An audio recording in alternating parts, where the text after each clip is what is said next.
Hello dear student, अब हम देखने जा रहे हैं यहाँ पे filter circuit. That means rectifier. जब हम पावर सप्लाई को डिज़ाइन करने जा रहे हैं तो पावर सप्लाई डिज़ाइन करने में रेक्टिफायर के बाद दूसरा, पहला ट्रांसफार्मर, फिर रेक्टिफायर, और तीसरा जो ब्लॉक आता है वो फिल्टर सर्किट का ब्लॉक आता है। मैं दैट मीन्स रेक्टिफायर का जो आउटपुट होगा, उस रेक्टिफायर के आउटपुट में बहुत सारे रिपल्स प्रेजेंट होंगे।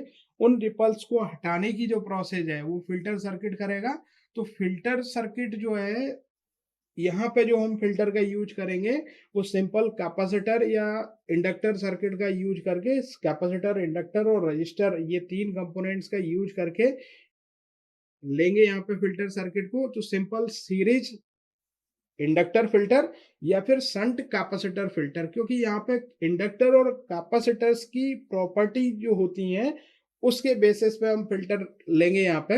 जैसे इंडक्टर की प्रॉपर्टी होती है कि डीसी कंपोनेंट को पास कर देता है और एसी कंपोनेंट को ब्लॉक कर देता है, सिमिलरली कैपेसिटर डीसी कंपोनेंट को ब्लॉक कर देता है, एसी कंपोनेंट को पास कर देता है। अगर ये सेंटेंस आपको नहीं समझ में आया हो तो इसके लिए सिंपल आप एक्सएल और एक्ससी देख लीजिए कि इंडक्टर के अक्रॉस जो इंडक्टर के अक्रॉस जो इम्पीडेंस होता है वो एक्सएल और DC, XL equal to omega L, DC की फ्रीक्वेंसी 0 होती है, तो यहाँ पे एक्सएल इक्वल टू 0 हो जाएगा।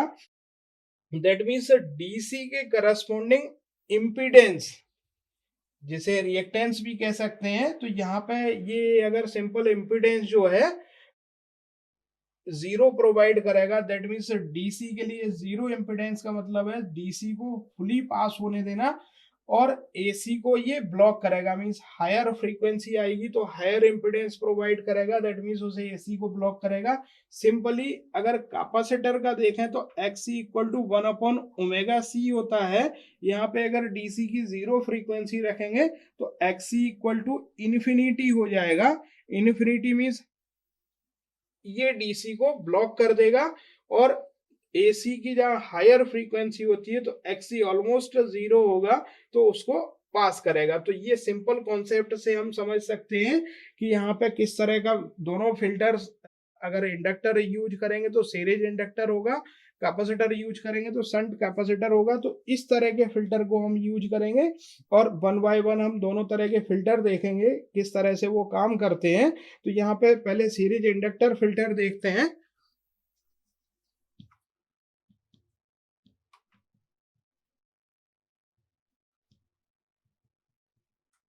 तो सीरीज इंडक्टर फिल्टर में आप सीरीज में एक इंडक्टर रखेंगे, लोड रेजिस्टेंस को यहाँ पे रखेंगे और जहाँ से हम इनपुट प्रोवाइड करेंगे वो सीरीज में इंडक्टर रखेंगे। वहाँ पे प्लस माइनस यहाँ ले लिया है, ये इंडक्टर है एल, और यहाँ पे supply from the rectifier, that means rectified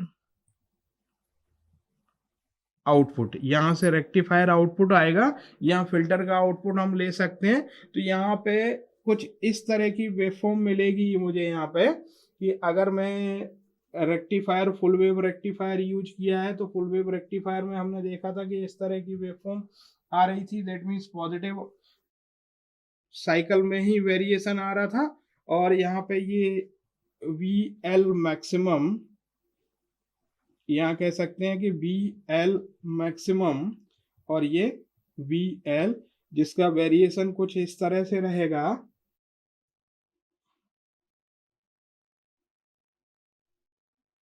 ये इस तरह से वेरिएशन आएगा। तो ये जो है विदाउट फिल्टर है, और ये जो आपको वेवफॉर्म्स दिख रहा है ये विथ फिल्टर वेवफॉर्म मिलेगा। ये पाई, 2 पाई, 3 पाई, और ये एक्चुअल वीडीसी होगा 2/पाई बी एल मैक्सिमम। ये वीडीसी कैलकुलेट किया जा सकता है इस तरह से। तो यहाँ जो वेरिएशन है वो ओमेगा टी के रेस्पेक्ट में वेरिएशन होगा। तो हम देख सकते हैं कि इंडक्टर जो है वो हाई, दैट मीन्स एसी के लिए हाई इम्पिडेंस ऑफर करता है, दैट मीन्स रिपल्स जो कि एसी का फॉर्म है उनके लिए हाई इम्पिडेंस ऑफर करेगा, और इसके अलावा डीसी कंपोनेंट होंगे उनके लिए लो इम्पिडेंस ऑफर करेगा। दैट मीन्स इस तरह से ये रिपल्स कंपोनेंट को एलिमिनेट कर देता है। तो जब भी रेक्टिफायर का आउटपुट करंट इंक्रीज होगा सर्टेन वैल्यू से, तो मैं इंडक्टर क्या करेगा कि अपने अंदर जो एनर्जी स्टोर्ड है वो एनर्जी प्रोवाइड कर देगा और उसको एक लेवल वैल्यू पे ले आएगा, जिस तरह की ये एवरेज वैल्यू चाहिए उस तरह की। अगर इसके अंदर output energy is given up दे देगा उस समय, और अगर चेंज आता है इस तरह से तो उस समय जो स्टोर्ड एनर्जी है उससे ये बैलेंस कर लेगा। इस तरह से सीरीज में जब हम रेक्टिफायर के लगाएंगे लोड के साथ तो ये जो है वहां पे एवरेज वैल्यू को मेंटेन कर लेगा। हायर हार्मोनिक्स जो है वो आसानी से एलिमिनेट कर देगा, फिल्टर कर देगा उनको। तो इस समय जो है ना, ये जो इंडक्टर का रिएक्टेंस है उसमें एक रोल प्ले करता है। तो ये इस समय सीरीज इंडक्टर का यूज कर सकते हैं हम यहाँ पे। तो ये तब उस केस में जरूरत होती है जब हाई लोड करंट हो या स्मॉल लोड रेजिस्टेंस हो, तो उस समय हम यहाँ पे इंडक्टर फिल्टर को प्रॉपरली यूज कर सकते हैं। हाई लोड करंट या स्मॉल लोड रेजिस्टेंस हो उस केस में हम इंडक्टर फिल्टर का यूज कर सकते हैं। अगर ऐसा नहीं है तो उस केस में हम शंट कैपेसिटर फिल्टर का यूज करेंगे, या फिर उसके साथ साथ कैपेसिटर और इंडक्टर दोनों का यूज करेंगे तो एलसी फिल्टर का यूज करेंगे। तो हम यहाँ पे शंट कैपेसिटर फिल्टर भी देख सकते हैं। शंट कैपेसिटर फिल्टर कैसे काम करता है, तो शंट कैपेसिटर फिल्टर में मैं सिंपल एक हाफ वेव रेक्टिफायर ले रहा हूँ, उसके साथ एक कैपेसिटर का यूज करूंगा। तो ये सिंपल सर्किट एक हाफ वेव रेक्टिफायर का, और उसके साथ साथ ये एक हाफ वेव रेक्टिफायर बना दिया है, उसके साथ में ये कैपेसिटर लगा रहा है, और उसके बाद ये लोड रेजिस्टेंस, यहाँ पे लोड रेजिस्टेंस को अप्लाई किया हुआ है। यहां से आउटपुट हम लेंगे RL, ये कैपेसिटर, यहाँ पे IC करंट फ्लो करेगा, यहाँ आई आउट या IL करंट फ्लो करेगा डायोड, और ये यहाँ पे हम AC इनपुट प्रोवाइड करेंगे।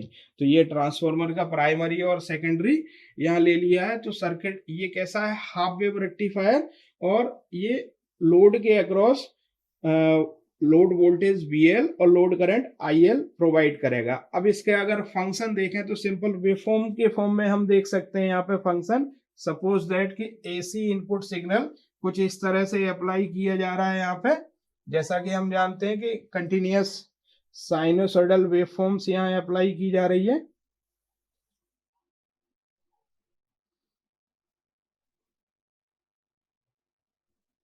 ये इनपुट सिग्नल इस तरह से, इसके करस्पॉन्डिंग आपको रेक्टिफायर हाफ वेव रेक्टिफायर में जो ऊपर सर्किट मैंने बनाया हुआ है उस हाफ वेव रेक्टिफायर में कुछ इस तरह की वेवफॉर्म मिलेगी। मींस पॉजिटिव हाफ साइकिल के लिए ही वेवफॉर्म मिल रही है, यहाँ पे नेगेटिव हाफ साइकिल के लिए वेवफॉर्म नहीं मिल रही है। तो ये इस तरह की वेवफॉर्म मिलेगी। अब जैसे ही कैपेसिटर फंक्शन करना स्टार्ट हो गया, जैसे यहाँ पे ये आउटपुट देखेंगे यहाँ पे, तो कैपेसिटर सपोज दैट कि कैपेसिटर यहां से चार्जिंग यहां तक कैपेसिटर का एवरेज वोल्टेज जो है वो इस तरह से है कुछ। अब कैपेसिटर यहां तक चार्ज है सपोज दैट, जैसे ही इससे ऊपर वेवफॉर्म जाएगी कैपेसिटर चार्ज होना स्टार्ट हो जाएगा, और कैपेसिटर चार्ज होना स्टार्ट हो जाएगा लेकिन एक सर्टेन वोल्टेज जो वोल्टेज है कैपेसिटर का वहां तक। फिर उसके बाद जैसे ही इस वेवफॉर्म जो वोल्टेज वेवफॉर्म आपने प्रोवाइड कर रहे हो कैपेसिटर को उससे नीचे जाएगी तो कैपेसिटर डिस्चार्ज होना स्टार्ट हो जाएगा, और अगली साइकिल तक डिस्चार्ज होता रहेगा। तब जब वोल्टेज उसकी वहां तक वोल्टेज मिल जाए जहां तक वोल्टेज कैपेसिटर के पास है। अब जैसे ही कैपेसिटर को जो वोल्टेज वेवफॉर्म आप प्रोवाइड करोगे वो अप लेवल पे जाएगा तो कैपेसिटर फिर से चार्ज होना स्टार्ट हो जाएगा, और फिर वापस से जहां से नीचे जाना वेवफॉर्म का वोल्टेज स्टार्ट हो जाएगा वहां से वो डिस्चार्ज होना स्टार्ट हो जाएगा। तो इस तरह से हर साइकिल में आपको मिलेगी। अगर इसे सेपरेटली देखें तो इस तरह की वेवफॉर्म आपको मिलना स्टार्ट हो जाएगी। मैंने यहाँ से रिपल्स हटा दिए हैं सारे। तो ये कैपेसिटर के अक्रॉस जो वेवफॉर्म होगी वो इस तरह से मिलेगी। यहाँ पे देख सकते हैं यहाँ कि किस तरह से मिलेगी। अगर इसको बोले तो यहाँ पे वी पीक पीक मिलेगा, ये पीक वैल्यू है। यहाँ पे पीक वैल्यू वी पीक कह सकते हैं, यहाँ से पीक वैल्यू है।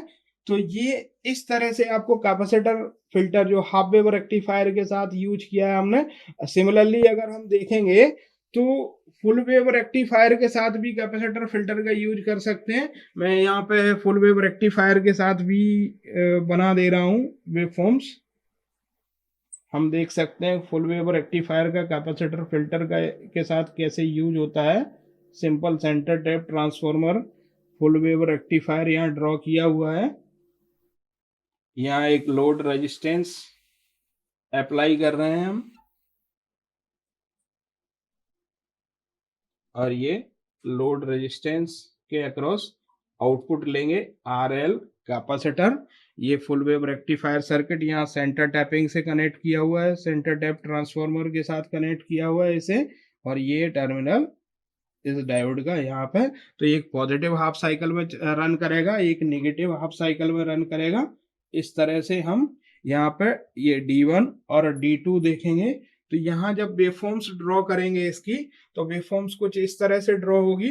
फुल वेव रेक्टिफायर की वेवफॉर्म्स को जब हम ड्रॉ करेंगे तो कुछ इस तरह से वेवफॉर्म आएगी। यहाँ पे मैं यहाँ पे ड्रॉ कर रहा हूँ ये फुल वेव रेक्टिफायर के लिए।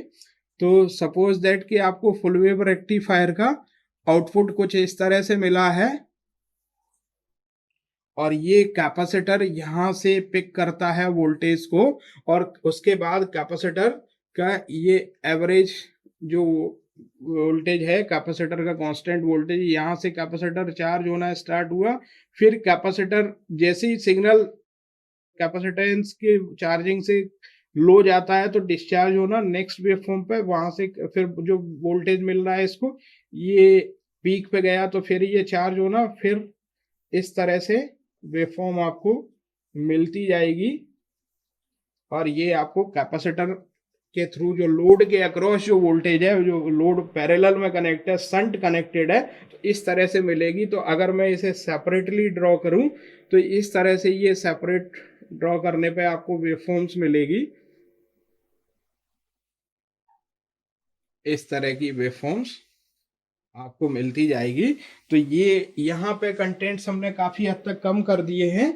तो ये जो वेव आपने देखा कि सीरीज इंडक्टर फिल्टर या फिर शंट कैपेसिटर फिल्टर का यूज कर सकते हैं। अगर दूसरे केसेज में हम यहाँ पे चोक फिल्टर का भी यूज कर सकते हैं, LC फिल्टर जिसे बोलते हैं। वहां पे सीरीज में इंडक्टर होगा, शंट में कैपेसिटर होगा। तो इस तरह से वो LC फिल्टर का भी यूज कर सकते हैं। जनरली LC ट्यून्ड सर्किट्स में यूज किया जाता है LC फिल्टर का।